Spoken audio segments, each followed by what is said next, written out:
Bonjour. Aujourd'hui, j'ai pensé vous entretenir un petit peu sur un phénomène de prière qu'on n'entend peut-être pas si souvent que ça, puis qui a été beaucoup privilégié à une certaine époque dans l'Église. Ce sont les neuvaines.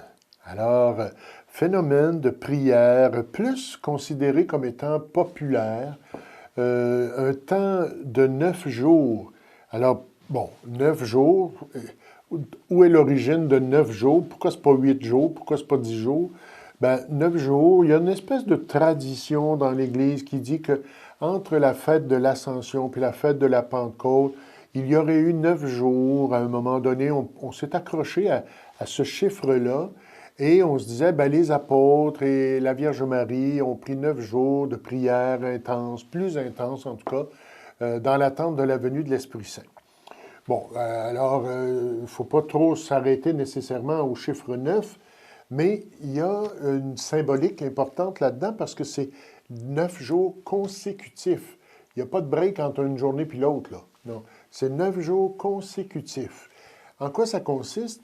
Eh bien, on a des repères, là, on a je dirais, des façons de faire qui ont fait leur époque, là, puis ont fait leur expérience. Alors, il y a la durée de 9 jours, il y a tout le temps une intention spéciale. Alors, on fait une neuvaine pour quelqu'un, pour quelque chose, pour obtenir quelque chose. On fait une neuvaine pour se lier en prière pendant un certain temps, dans une journée, 9 jours de suite. Et cette neuvaine-là a pour le but de nous permettre de se rapprocher de façon plus intense auprès du Seigneur à travers des prières. Alors, on pourrait dire qu'il y a des sortes de neuvaines. Par exemple, il y a des neuvaines de demande.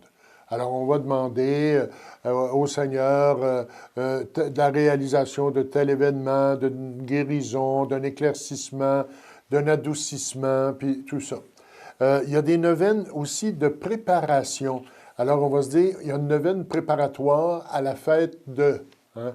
On prend par exemple la neuvaine à la fête de la Notre-Dame de l'Assomption au Cap de la Madeleine, auprès de Trois-Rivières.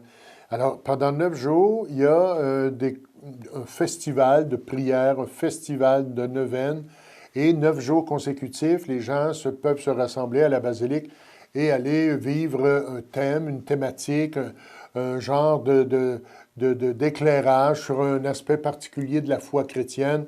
Et puis, c'est souvent relié à des choses assez concrètes, là. Autrefois, on aurait pu dire, bon, fais tes prières de neuvaine, là, puis mets ton papier sur le bureau, puis demain, tu le reprends, puis tu fais tes prières, puis tu le reprends. Et non, il me semble qu'il faut habiter ça. Il me semble qu'il faut approfondir ça. Et on peut trouver des neuvaines même de pénitence, des neuvaines de réparation, des neuvaines d'action de grâce, des neuvaines qui nous disent ça vaut la peine de s'arrêter un certain temps avec Dieu, avec Jésus, ou avec la Vierge Marie, ou avec un saint envers lesquels on a une dévotion particulière. Mais il faut chercher à chaque jour quelque chose d'une espèce d'ouverture. C'est comme si, tu sais, le carnet de l'Avent, là, hein, il y a au-dessus de certaines petites portes là, qu'on ouvre, puis à chaque jour, il y a quelque chose. Nous autres, chez nous, on avait des chocolats, mais le temps de l'Avent, il passait très vite. Hein. C'est pas long qu'on ouvrait toutes les portes. Mais la neuvaine, elle devient comme une espèce de façon d'élargir un peu notre prière. Par exemple, si, mettons, on fait une neuvaine à Saint-Joseph, OK? Une neuvaine à Saint-Joseph, le premier jour, on peut parler pour avoir une lumière de vie intérieure. Tu sais, comme Joseph, qui à un moment donné a eu à réfléchir sur qu'est-ce qu'il était pour faire avec Marie, là, qui venait de lui annoncer qu'elle était enceinte. Une lumière intérieure l'a éclairé. Ensuite, le deuxième jour, Joseph, un homme juste et serviteur fidèle. Le troisième jour, on insiste sur l'icône du Père éternel, du Père céleste. Joseph est une icône, une présentation. Ensuite, on peut prier patron des travailleurs, guide vers la mort, modèle de chasteté, patron des familles, patron de l'Église, père de la nouvelle évangélisation. Par exemple, aussi, on peut avoir une neuvaine aux parents de Sainte Thérèse de l'Enfant Jésus, Louis et Zélie Martin. Alors, eux autres, une journée, c'est sur la prière, la vie familiale, la pratique religieuse, le devoir en famille, la charité, la miséricorde, les épreuves, etc. Alors, tu vois, il faut déployer. Faut pas rester juste sur l'affaire de on a récité, puis c'est fini, on passe à autre chose. Non. Approfondir, méditer. Il y a des livres, là, il y a des instruments sur Internet, partout où vous pouvez faire des recherches. Alors, les formes de prière, ça peut être des prières, mettons, apprises par cœur, les Notre Père, des chapelets, etc. Et aussi, pourquoi pas un cœur à cœur avec le Seigneur à travers le personnage qu'on a utilisé pour utiliser. C'est un beau grand mot, là, mais avec lequel on a voulu prier pendant 9 jours. Alors, c'est une période intense. Ça apporte une consolation intérieure, un rapprochement, une proximité avec Dieu, puis ça permet aussi en même temps de nourrir notre espérance, si on a demandé quelque chose. Est-ce que ça va arriver? Est-ce que ça va se réaliser? Dieu seul le sait.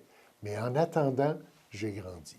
Alors, que le Seigneur nous accompagne dans cette forme de prière qui est particulière, qu'on ne voit pas tout le temps. Elle est moins répandue qu'autrefois. Mais je pense que dans un temps moderne comme nous autres, là, il me semble que faire 9 jours de prière, et il ne s'agit pas de passer toute la journée en prière, là, quelques instants. C'est l'intensité et non pas le nombre, et surtout pas la vitesse avec lesquelles on fait les prières. Prendre le temps. Alors, je vous souhaite, durant le mois de novembre, de prendre un peu de temps, peut-être pour faire une neuvaine à l'un ou l'autre des saints ou des saintes ou du Seigneur que vous aimez particulièrement. Je vous souhaite bonne chance et surtout une belle rencontre avec vous-même et avec Dieu.